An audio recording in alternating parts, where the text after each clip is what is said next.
काय पूर्वी छत्रपती शिवाजी महाराज यांची जयंती बरोबर आहे. लक्षात घ्या, पळसी या नगरीमध्ये प्रथमतः बाहेरून आलेल्या लहान थोरांचं हृदयाच्या तळापासून सहर्ष स्वागत. आल्या आल्या पहिल्यांदा जबाबदारी माझ्यावर दिलेली आहे. मला वाटलं पहिले दोघं तिघं बोलतील, सर्वजण झाले, पण काय असतं माहिती का, क्लास आहे आणि आमच्या इथं भरती प्रक्रिया चालू असल्यामुळं त्या मुलांची जी व्यवस्था आहे त्यामुळे थोडा वेळ होतो.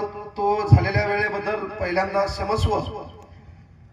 लक्षात घ्या, जगाला शांततेचा संदेश देणारे तथागत गौतम बुद्ध,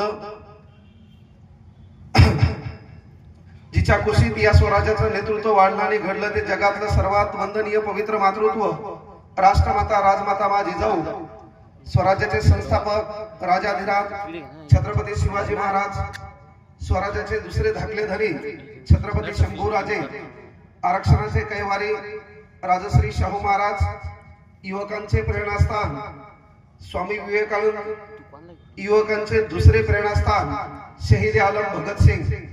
आता पहा, भगतसिंग म्हणल्याच्या नंतर आणि युवकांचं प्रेरणास्थान म्हणल्याच्या नंतर आपल्या समोर पहिल्यांदा युवक नावाची कन्सेप्ट उभी राहते. ऋषीवर ताव देऊन आपल्या घराचं चित्र बदलण्यासाठी दिवस रात्र फिरतो, आपल्या स्वप्नामागे आपल्या प्रयत्नामागे स्त्री जातीचा आदर करतो, लोकांच्या घरातल्या स्त्रीला माईप्रमाणे जपतो, लोकांच्या लेकीला स्वतःच्या बहिणीप्रमाणे मानतो.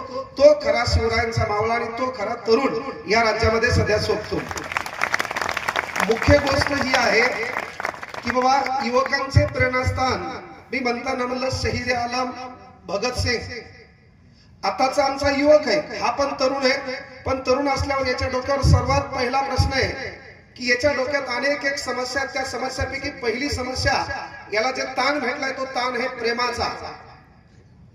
याला प्रेम मायबापावर होईना, याला प्रेम देशावर होईना, याला प्रेम देशातल्या मातीवर होईना, याला प्रेम फक्त तिच्यावर व्हायलंय. आणि तिच्यावर प्रेम होत असताना इथं बसलेले अनेक युवक हे तुमच्यापैकी इंस्टाग्राम किती जणांकडे हातवर करा. माहित नसेल तर इथं बसलेल्या तमाम बापाला विनंती आहे, एकदा पुरीच्या माईला हाताखालून काढा. विनंती हे टाळ्या होत्या का जोरात? कारण आपल्या पोरीचा पहिले कुटाणा कोणाला माहित असतो तर पोरीचा कुटाणा माईल माहित असतो. पोरीनं कोणत्या ढंगाचे कपडे घालावे, पोरीनं कसं राहावं, कपड्याच्या दुकानात गेल्यावर माय सोबत असते, ही गोष्ट लक्षात ठेवा. आणि म्हणून आपल्या लेकरावर संस्कार घडवायचे. इथं आलं, कोणी बोल बच्चन दिलं, हिंदीचे 2 डायलॉग मारले, धतुरा समाजात काही परिवर्तन झालं नाही, इथून पुढे होणार नाही. माझ्यासारखे गेले 30 मार खानाले, बोलले बिल्ले, काही धतुरा परिवर्तन झालं नाही. आता होणार अशी अपेक्षा ठेवू नका. म्हणून बाहेर समाजसेवाच्या गप्पा हाणण्यापेक्षा घरामध्ये छत्रपती शंभूराजांसारखं पोरग तयार करा, ज्यांना तब्येत बनवली पाहिजे, हालत बनवली पाहिजे. अरे आपल्या बहिणीकडे एखाद्या नजर वाकडी केली तर हरामखोराचे डोळे वाकडे तिकडे करता आले पाहिजे. ती ताकद पहिल्यांदा आपल्यामध्ये निर्माण करा. पण आमचं पोरग 20 किलो वजन आहे, पैसा भेटला नाही त्या घराचं प्लास्टर मी करणार आहे, घरावरले पत्र मी बदलणार आहे. आतापर्यंत या गावामध्ये लाखो लोक आले, अनेक जण गाड्यावर आले, घोड्यावर आले. माझ्या बापाला मोटरसायकल साधी लाभली नाही, माझ्या बापाला अनेक वेळा पैदल त्या बस स्टॉप पर्यंत जावं लागलं. पण एक दिवस असा येणार आहे, मी उद्योग करणार आहे, व्यवसाय करणार आहे, धंदा करणार आहे, नोकरी लागणार आहे. नोकरी लागल्यावर पहिल्या पगारामध्ये किरायान गाडी करणार आहे. ती किरायान गाडी केल्यावर मी फाट्यावर येणार आहे, माझ्या बापाला फोन लावणार आहे, माझ्या बापाला बाजूच्या सीटवर बसवणार आहे, ड्रायव्हरच्या सीटवर मी बसणार. ती गाडी या चौकात आणणार आहे, जिथं लोक जास्त जमले त्या ठिकाणी कचकन ब्रेक दाबणार आहे, रपकन मी मागेल्या दरवाजातून खाली उतरणार आहे, पुढचा दरवाजा उघडणार आहे, महाबाप त्या गाडीतून खाली उतरणार आहे. आणि याच गावातल्या लोकांना माझ्या बापाकडे पाहिलं असणार आहे. ते चित्र बदलण्यासाठी आज शपथ घ्या. केवळ भाषणाने काही होत नाही. जगात एक गोष्ट लक्षात घ्या, पैशाशिवाय हवा नाही. जे काय ते पैसाचे.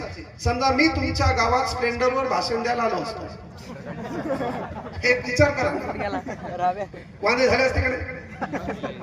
मी समजा स्प्लेंडर आलो, हे तोंडावर पाणी मारलो, चोळायलो आणि स्टेजवर आलो, एक विचार करा.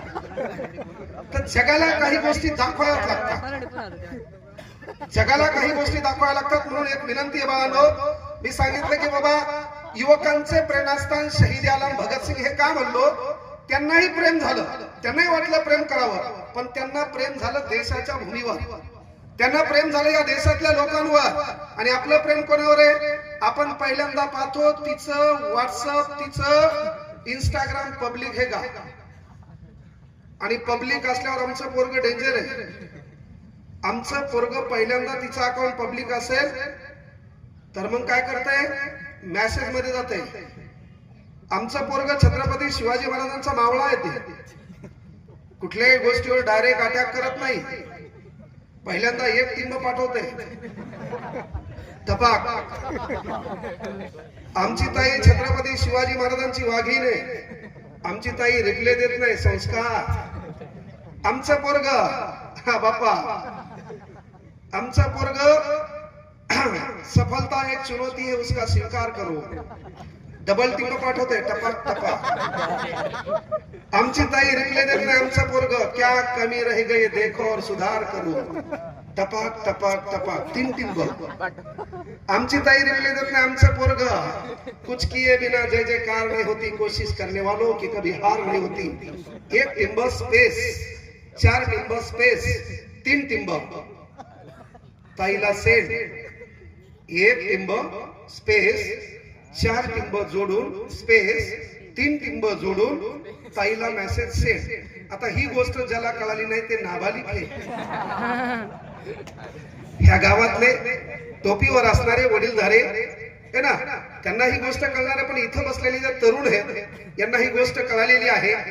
आणि म्हणून मायबापाला एक विनंती करतो, कोणाचंही भाषण ठेवा, कीर्तनकार बोलवा, काय ना कथाकार बोलवा, कुठला व्याख्याता बोलवा, वक्ता बोलवा, तरीही परिवर्तन होणार नाही. जर तुम्हाला वाटलं की ह्या युवकांना सुधारायचं असेल तर मी प्रत्येक भाषणात एक वाक्य सांगत असतो. माईचान सांगतो, हप्त्यातून एकदा आवला दिलं हाताखालून काढा. याच चुको न चुको तरी हाना. उद्या वार चांगला आहे. वेळ ठरवा दुपारी 2 ते दनादन. माईचान सांगतो याच चुको न चुको तरी हाना. काहीच नाही. रस्ते गावाकडे चालले, रस्त्यात दिसला फळाल का तोंडावर झापड.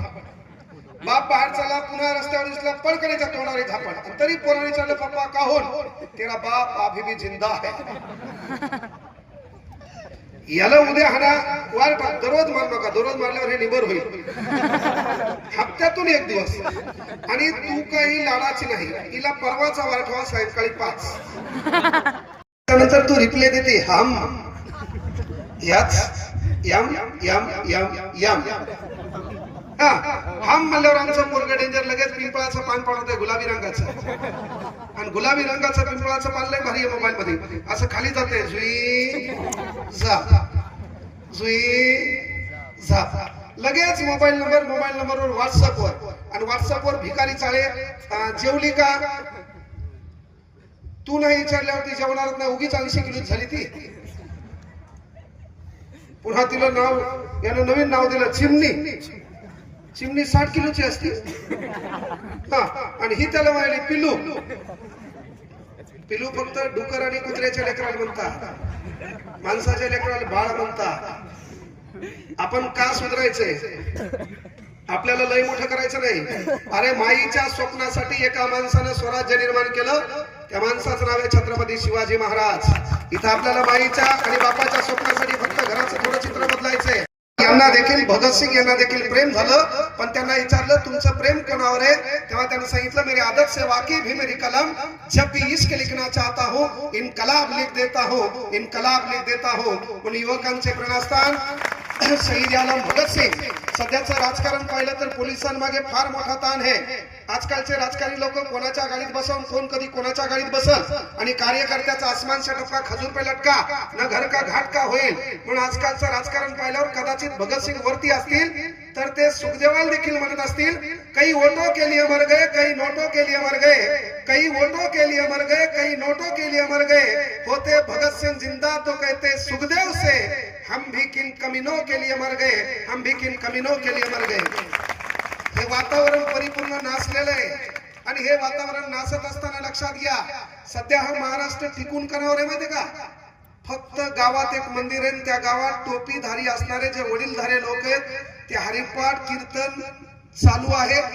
गावात धोत्रावाला जोपर्यंत माणूस आहे गावात नेहरू शर्टावाला जोपर्यंत माणूस आहे, गावात गांधी टोपीवाला जोपर्यंत माणूस आहे, गावात कास्त्यावर असणारी जोपर्यंत आपली माय माऊली आहे तोपर्यंत संस्कार आहे. नंतर संस्काराचा कार्यक्रम डिलीट होणार आहे. कारण आमच्या नवीन गाभराला हरिपाठ पाठ नाही, नवीन गाभराला गणपतीच्या आरतीत त्यानं सजना घुसवली.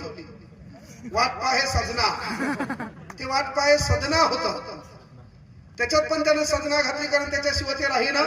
म्हणून विनंती आहे बाबा की आपण या गोष्टीपासून लांब राहावं. अज्ञानाचा अंधकार मिटून घराघरात ज्ञानाची प्रकाश ज्योत पेटवणाऱ्या क्रांतीज्योती सावित्रीबाई फुले, खरे महात्मा ज्योतिबा फुले, ज्यांनी छत्रपती शिवाजी महाराजांची जयंती म्हणजे खऱ्या अर्थानं समाधी शोधून काढली. इसवी सन 1873 आणि 24 सप्टेंबर 1873 ला खऱ्या अर्थानं सत्याचा शोध घेण्यासाठी सत्यशोधक समाजाची स्थापना करणारे खरे महात्मा ज्योतिबा फुले 1.5 दिवसाची शाळा शिकवून महाराज. मी इथं बसलेल्या अनेक पोरी आहेत, पोरं आहेत. मी तुम्हाला प्रश्न विचारेल की तुमच्या त्याचा फोटो आपल्या शाळेमध्ये नाहीये, म्हणजे साधं आपल्या घरातल्या बैठकीमध्ये आपला फोटो नाही. आणि जरी फोटो जास्त झाले तर जेव्हा आपली नवीन सून येणार आहे फोटो लय गजबजल्यावानी वाटायले, म्हणून तुमचे फोटो ती सून गंगेत नेऊन टाकणार आहे. म्हणजे तुमचा कार्यक्रम घरातल्या बैठकीपर्यंत डिलीट होणार आहे. म्हणजे तुमचा फोटो, तुमच्या आजोबाचा फोटो, तुमच्या पंजोबाचा फोटो तुमच्या घरात नाही. मात्र 394 वर्षानंतर रस्त्याच्या कानाकोपऱ्यात कुठल्या तरी चौकात घोड्यावर एक दही दिप्पान, चेहऱ्यावर तेज असणारा, हातात लखलखती तलवार असणारा 394 वर्षापासून आपला बाप एका चौकात उभा आहे. त्या बापाचं नाव छत्रपती शिवाजी महाराज आहे. याचं कारण जी लोक लोकांसाठी जगतात तीच लोक लोकांच्या लक्षात राहतात. जी लोक स्वतःसाठी जगतात ती लोक स्वतःच्या घरापुरते देखील मर्यादित राहत नाहीत. मग तात्पर्य हे आहे, या ठिकाणी जयंती कार्यक्रम ठेवा, मी त्याच्यावर आक्षेप घेणार नाही. या ठिकाणी डीजे लावा, मी त्याच्यावर आक्षेप घेणार नाही. हे धुंद नाचा, मी त्याच्यावर आक्षेप घेणार नाही. वक्ते बोलवा, भाषण ठेवा, मी त्याच्यावर आक्षेप घेणार नाही. पण जयंती कार्यक्रम ठेवत असताना पहिला माझा प्रश्न असेल, या ठिकाणी बसलेली एखादी माता माऊली आहे, या ठिकाणी बसलेली एखादी आजी आहे, तिचा लेक बरोबर तिच्यासोबत वर्तन करत नाही, तिची सून त्या आजीची काळजी घेत नाही, तिला बाजूला कुठल्या तरी 2-3 पत्राच्या घरामध्ये ठेवलंय आणि त्या आजीकडे संध्याकाळचा प्रश्न आहे काय शिजवायचंय, परवाचा प्रश्न आहे काय करायचंय. आणि जर त्या ठिकाणी महत्वाची गोष्ट तिच्या घरात गहू नसेल, तांदूळ नसेल, तर जयंती पुण्यतिथीचे कार्यक्रम कमी करून त्या ठिकाणी डीजेचा कार्यक्रम कमी करून आपण लोकवर्गणीतून जो पैसा तयार झालाय त्या पैशातून 1 क्विंटल गहू घ्यायचे. ज्या आजीच्या घरातली चूल पेटत नाही त्या ठिकाणी ते 1 क्विंटल गहू नेऊन टाका. हीच खरी छत्रपती शिवाजी महाराजांच्या विचारांना आदरांजली असेल. छत्रपती शिवाजी महाराज यांचं नाव घेणं, गाडीला झेंडा लावणं आणि मनमोकळ्या पद्धतीने गाडी पळवणं म्हणजे मावळा नाही. आपण लोकांसाठी काय केलं हा फार मोठा प्रश्न आहे. आपण छत्रपती शिवाजी महाराजांना जानते राजे का म्हणतो? 562 राजे या देशात होते, मग शिवाजी महाराजच का? प्रश्न आहे. अरे 562 राजे या देशामध्ये होते पण शिवाजी महाराजच का? तर याच्या अगोदर होतं कुठला राजा कुठल्या राजावर आक्रमण करायचा, जनतेच्या जीवनात कुठलाच बदल व्हायचा नाही. ह्या ठिकाणचा एक राजा आहे, या ठिकाणचा एक राजा आहे, या राजाने या राजावर आक्रमण केलं, ही जनता या राजाची गुलाम होती, नंतर या राजाची गुलाम व्हायची, मात्र त्याच्या जीवनात कुठलाही बदल व्हायचा नाही. सिंग तुटलेला असो दूध द्यायली ना दुधाशी मतलब. मला इतिहासाच्या 5200 तारखा पाठ आहेत. मला राज्य घटनेवर 24 तास बोलता येते. मला महाराष्ट्र भूगोलवर 12 घंटे बोलता येते. पंचायत राज ऍक्युरेट जसाल तसं पाठ आहे. पंचवार्षिक योजना कुठलाही विषय घ्या त्याच्यावर बेसिक लेवलवर बोलता येते. हेल्पिंग वर्क्स मागावर किती आहेत? हेल्पिंग वर्क पकडायला मागे यंत्रणा आहेच आणि मी नेमकं सांगितलं ते हातावर मारत नाहीत. बरोबर आहे. बरं तुम्ही काय करणार? फ्रॉड करणार का? काहीतरी विघातक काम करणार का शेतात गांजा पेरणार, दारू विकणार, मग अतिरिक्त पैसा आपल्याकडे कमवणार का? जसं आमदार आलं तर तुम्ही कुठं बसणार? ह्या स्टेजवर बसणार. एखाद्याने 10-12 किलो सोनं घातलंय, ह्या 10-12 गाड्याचा ताफा घेऊन आला, त्यालाही तुम्ही तुमच्यात बसणार का? नाही. त्याला कुठं बसणार? मग या विचार मंचावर सन्माननीय पोलीस अधिकारी बसले. त्यांचे वडील आमदार नव्हते, त्यांचे वडील जमीनदार नव्हते. कळलं का? या ठिकाणी विठ्ठल कांगणे इथं भाषण द्यायला महाबाप आमदार नव्हता, महाबाप जमीनदार नव्हता. मग बाप या नात्यानं पोराला, मा या नात्यानं पोरीला शिकवा की बाळा भारतातलं कुठलंही